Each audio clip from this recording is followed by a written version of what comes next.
Depuis la nuit dernière, 4 heures du matin, nous avons les pieds dans l'eau, notamment à Corentin 2, jusque dans la zone de tenue. Ce qu'il faut retenir, j'ai alerté même pour dire que les caniveaux sont bouchés.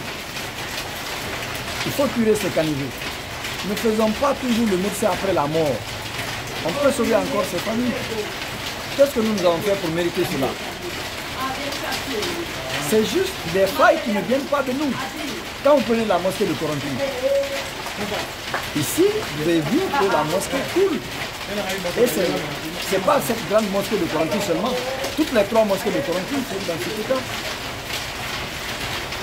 Depuis l'explosion du principal dépôt de carburant de notre pays, les tôles qui sont sur cette mosquée n'ont pas connu de réflexion. Pourtant, elles ont été percées. Ces tôles ont été détruites. Et jusqu'à présent, nous ne savons pas par qui, parce qu'il n'y a jamais eu d'enquête. C'est ce qui est normal. Quand il y a l'explosion, il devrait y avoir l'enquête. Et puisqu'il n'y a pas eu d'enquête, il n'y a pas eu de solution aussi. Nous attendons, c'est le lieu de préciser jusqu'à présent, qu'à Corentin, notre mal, on va de mal en pire. On va de mal en pire, c'est ce qui est réel. Hier, c'était seulement pour des maisons, mais aujourd'hui, le peu de bien que les gens ont stocké, ils sont en train d'emmagasiner.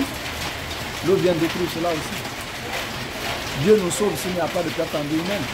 Mais il faut savoir que c'est extrêmement regrettable ce que Corentin est en train de vivre depuis le 17 décembre 2023, date à laquelle il y a eu l'explosion du principal dépôt de carburant de notre pays.